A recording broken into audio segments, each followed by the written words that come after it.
Lep pozdrav in dobrodošli na še enem liveu Kripto dnevno. To je live, ki ga imamo vsak dan ob 9 zjutraj na Patreonu. In če to slučajno spremljate kasneje preko YouTubea in bi se mi želeli pridružiti v živo, so povezave spodaj v opisu in pri petem komentarju. Danes je sreda, 24. junij. In kot sem že napovedal, danes se bomo mi malo bolj posvetili Ethereumu, ki je pod kar precej velikimi pritiski prodajalcev. Ethereum je namreč doživel močan pretres, saj je bilo v enem samem dnevu likvidiranih za več kot $170 milijonov dolgih pozicij. Katere dolge pozicije so to, vam bom pokazal potem kasneje v tehnični analizi, tako da če to spremljate preko shortov ali preko TikToka, si le oglejte celotni video, če vas tehnična analiza tudi zanima. No, padec je sprožil val prisilnih prodaj med trgovci, ki so uporabljali finančni vzvod, kar je dodatno okrepilo pritisk na ceno. Kljub dramatičnim naslovom, analitiki opozarjajo, da trenutne razmere še ne pomenijo konca za Ethereum. Podobne likvidacije so se v preteklosti pogosto zgodile med močnejšimi korekcijami znotraj bikovskih trgov. Vlagatelji zdaj pozorno spremljajo ključne podporne ravni, saj bi njihova obramba lahko pomenila začetek okrevanja, medtem ko bi nov preboj navzdol lahko sprožil še večjo nestanovitnost. Ja, to smo tudi opozarjali, glavna meja 1500, če mi tole izgubimo, lahko pademo vse dol do 1000, ampak več o tem v tehnični analizi. Pojdimo naprej. Ripple, naslednja novica. Ripple se medtem pripravlja na pomemben korak v Evropi. Podjetje naj bi že pred 1. julijem pridobilo predhodno odobritev licence CASP v okviru evropske regulative MiCA. Če bo postopek uspešno zaključen, bo Ripple lahko svoje storitve ponujal po celotni Evropski uniji pod enotnim regulativnim okvirom. Torej, Ripple se gre najbolj za ponujanje storitev bankam in finančnim ustanovam, poleg tega imajo tudi svoj stablecoin RLUSD. Dogajanje je še posebej zanimivo v času, ko se Binance sooča z negotovostjo glede svoje licence MiCA. Medtem ko nekatera podjetja še vedno iščejo regulatorno pot skozi novo evropsko zakonodajo, Ripple poskuša izkoristiti priložnost in si zagotoviti močan položaj na evropskem trgu digitalnih sredstev. Tako da očitno za Ripple bo šlo lepo skozi. Potem tukaj je še naslednja novica, Clarity Act, a bo to šlo kaj naprej. Zdaj, zelo pomemben datum, kot lahko vidimo tukaj, je 17. julij, ko se bo vse skupaj selilo v New York, ampak tole bo zaslišanje, ne bo pa glasovanje, kar se tiče Clarity Acta. No, v Združenih državah Amerike se nadaljuje razprava o zakonu Clarity Act, ki naj bi prvič celovito določil pravila za kriptovalute in digitalna sredstva. Kongresniki trenutno preučujejo številne predloge sprememb, pri čemer se največ razprav vrti okoli pristojnosti regulatorjev SEC in CFTC. Podporniki zakona menijo, da bi jasna pravila spodbudila inovacije in vlaganja v ameriško kriptoindustrijo, medtem ko kritiki opozarjajo na morebitne vrzeli v zaščiti vlagateljev. Mnogi analitiki ocenjujejo, da bo prav Clarity Act eden izmed najpomembnejših zakonov za prihodnost ameriškega kriptosektorja. Potem, če gremo naprej, imamo tukaj zdaj še Združeno kraljestvo. Tam se dogajajo kar pomembni politični premiki. Namreč politično dogajanje v Združenem kraljestvu bi lahko prav tako vplivalo na razvoj kriptoindustrije. Po odstopu premierja Kira Starmerja, se vse več pozornosti usmerja v Andyja Burnhama, ki velja za enega izmed možnih vplivnih obrazov prihodnje britanske politike. Čeprav Burnham ni znan kot izrazit zagovornik kriptovalut, analitiki menijo, da bi lahko njegova gospodarska politika prinesla bolj pragmatičen pristop do fintech sektorja in digitalnih sredstev. Kriptopodjetja zato pozorno spremljajo politične spremembe, saj želi Velika Britanija ohraniti vlogo enega vodilnih svetovnih finančnih središč. In še zadnja novica, spet imamo Strategy. Ali bo ustavil nakupe Bitcoina? CryptoQuant namreč opozarja Michaela Saylorja. Torej, analitično podjetje CryptoQuant opozarja na morebitne težave za podjetje Strategy, ki je v zadnjih letih postalo sinonim za agresivno kopičenje Bitcoina. Po njihovih ocenah bi lahko podjetje zaradi poslabšanja tržnih razmer in vse večjih finančnih pritiskov začasno ustavilo nove nakupe Bitcoina. Čeprav za zdaj ni govora o prodaji obstoječih rezerv, bi že prekinitev nakupov pomenila pomembno spremembo, saj je bil Michael Saylor eden največjih virov institucionalnega povpraševanja po Bitcoinu. Analitiki poudarjajo, da bi morebitna ustavitev nakupov lahko vplivala tudi na razpoloženje vlagateljev, seveda, ki podjetje že dolgo vidijo kot enega najmočnejših podpornikov največje kriptovalute. Kaj pa vi mislite? A bo Strategy za nekaj časa zaustavil nakupe ali jih bo nadaljeval? Poleg tega, če so vam všeč novice, se toplo priporočam za kakšen všeček. Komentirajte spodaj in seveda ne se pozabiti naročiti na moj kanal, da ne boste kakšnega posnetka tega live zamudili. Manjkajo nam le še 4 naročniki do te lepe okrogle številke 3000. No, 4 se boste pa že našli, a ne? Ok, pojdimo mi zdaj na tehnično analizo, kaj se dogaja tukaj. Bitcoin. Imamo 15-minutni časovni interval in pa 4-urni časovni interval. Zdaj 15-minutni časovni interval je še kar dolgočasen. Mi smo potem včeraj še padali tukaj naprej, niti nismo naredili skrite medvedje divergence. In kaj se zdaj dogaja? Zdaj se mi gibljamo tukaj v neki konsolidaciji naprej.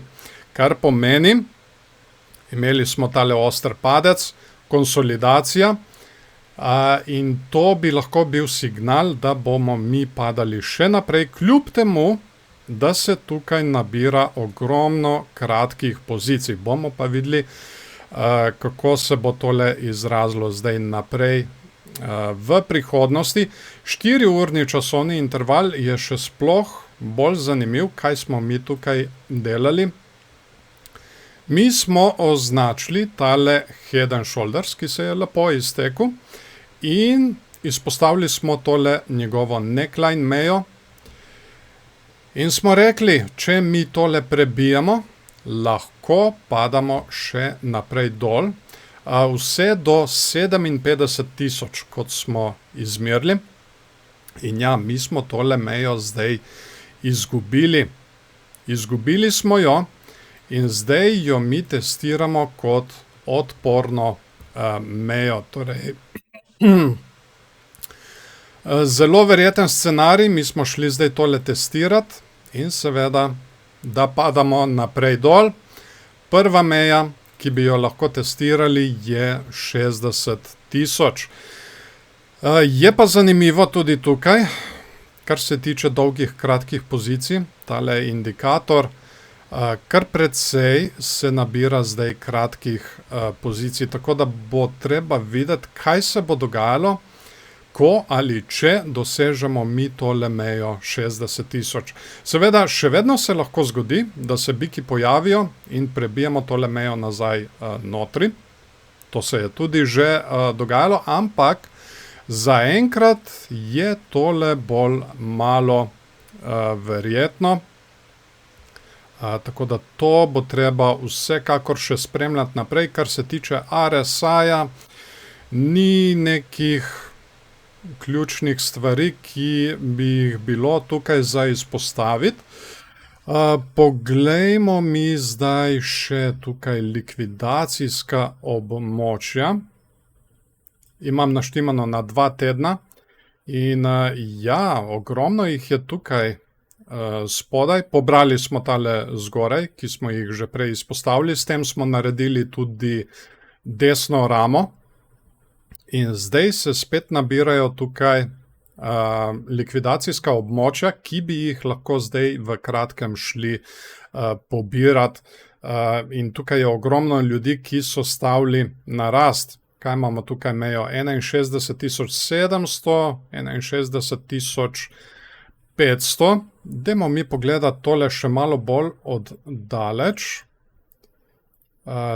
Tale spletna stran je zelo neprijazna, tako za mobilen prikaz. Ok, tukaj imamo zdaj mi malo bolj jasno sliko. Ja, vsekakor imamo likvidnostna območja, to sem zdaj naštimal na 1 mesec. Tukaj spodaj 61.500, kot smo izpostavili. In ta glavna je tukaj na 60.000, tako da ja, je zelo velika verjetnost, da gremo mi ponovno testirati 60.000. Je pa tukaj zgoraj, samo pogledajte to, tukaj prav žari od vseh tistih, ki so stavili na padec. In to je meja 67.000. Začeli so staviti na padec že vse tukaj 3. junija 2026 in potem smo se mi že približali temu, ampak smo bili zavrnjeni in smo začeli pobirati vse tele likvidnosti spodaj. Tako da slej ko prej bomo mi šli tole enkrat pobirati. Ampak trenutno, kot sem že večkrat poudaril, mi imamo trend navzdol. Tako da glavno besedo pri vsem tem dogajanju ima gibanje cene. In znaki trenutno so zelo jasni. Torej, pričakuje se nadaljevanje padanja, kljub temu, da imamo ogromno likvidnosti zgoraj. Te likvidnosti mi označujemo za tisti moment, ko se bo trend enkrat preobrnil. Zaradi tega, ker mislim, jih imamo res ogromno, samo pogledajte tukaj, kar se tiče Ethereuma, kakšno dolgo obdobje so ljudje stavili na padec in to bo enkrat vse pobrano. No, pa poglejmo mi zdaj še Ethereum, kako mu kaj kaže. Tukaj je 15-minutni časovni interval in imamo tudi tukaj zelo oster padec in konsolidacijo. In glede na to bi mi lahko sklepali, da bomo mi nadaljevali s padanjem naprej. Tudi kljub temu, da je bilo ogromno kratkih pozicij nastavljenih pred časom. Tukaj imamo potem zdaj še 4-urni časovni interval. Obljubil sem vam, da bom pokazal, katere dolge pozicije so bile eliminirane. Samo pogledajte tukaj, preko tega indikatorja, točno v tem območju, na tej konsolidaciji, na okoli 1670, se je nabiralo ogromno dolgih pozicij in točno tole smo mi zdaj šli pobirati. In kar je zelo zanimivo, zdaj se spet nabira ogromno kratkih pozicij, zaradi tega, ker ljudje pričakujejo nadaljevanje padanja. Zdaj, ali imajo prav, ali se motijo, bomo videli zdaj v bližnji prihodnosti. Jaz sem trenutno na strani teh, ki mislijo, da bomo padali še naprej, čeprav trg se zdaj malo pobira, ampak poglejte to, kakšno dogajanje smo imeli.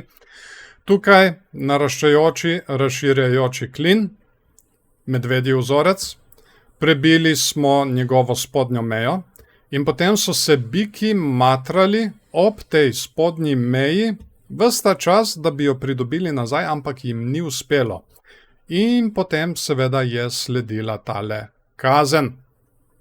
In seveda trenutno konsolidacija in tukaj bi se seveda lahko pričakovalo nadaljevanje padanja, kljub temu, da se tukaj nabirajo ogromne količine stav na padec. Kar se tiče RSI-ja, tudi tukaj ni trenutno nič kaj tako posebnega, kar bi se lahko izpostavilo. Stochastic RSI se trenutno križa navzgor, bomo videli, kako ali če bodo biki zdaj prevzeli pač stvari v svoje roke, ampak ja, trenutno stvari, kar se tiče kriptotrga, so kar precej medvedje. Da vidimo tukaj Nasdaq še, kako se jaz sploh ne vem, kaj se dogaja tukaj s tem našim Nasdaqom. Ali imamo mi zdaj tukaj neke vrste dvojnega vrha? Včeraj smo imeli kar presenetljiv padec.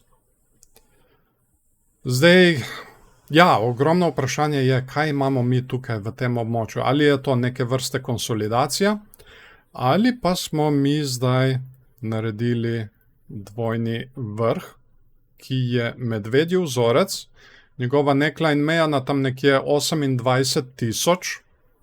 In če bi se tole izvršilo, če izgubimo tole neckline mejo, bi potem lahko končno prišli testirati tole zgornjo mejo tegale dolgega kanala, po katerem se je gibal Nasdaq, od katere bi potem lahko pričakovali odboj. Zdaj, seveda, če se izvrši tale naš scenarij, bi to bilo zelo, zelo slabo za kriptovalute,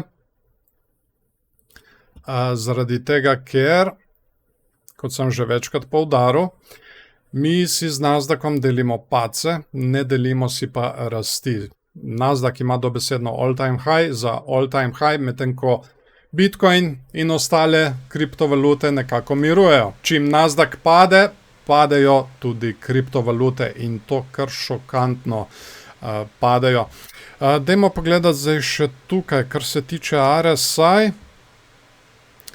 Ja, trenutno ni nekih posebnosti, še vedno lahko naredimo tukaj en višji vrh, kar se tiče, ne višji, pač nižji vrh, kar se tiče RSI-ja, da nekako zaključimo tole medvedjo divergenco.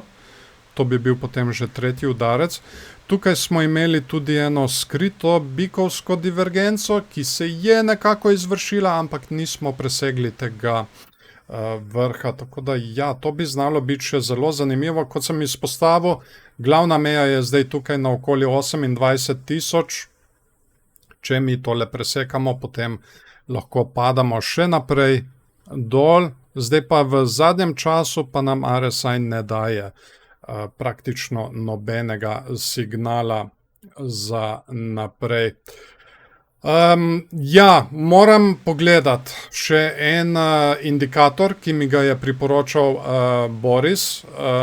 Boris, nisem pozabil, bomo tole mi pogledali jutri, tako da bom vključil v jutrišnji live. Kakorkoli že, če imate tudi vi kakšne predloge glede kriptovalut, glede indikatorjev, za katere si želite, da bi jih pogledali, lahko kar komentirate spodaj. Ali pa še boljše, lahko se mi pridružite v živo na Patreonu vsak dan ob 9. zjutraj, če vas to zanima.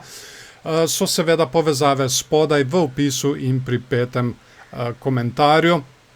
Poleg tega se priporočam tudi za kakšen všeček. Seveda, če vam je to všeč, pa da tudi dodatno požene algoritem, da priporoča čim več ljudem, da si tole ogledajo. In pa ne se pozabiti naročiti na moj kanal, če to spremljate kasneje, da ne boste slučajno kakšnega posnetka tega live zamudili. In tako, to bo tudi to za danes.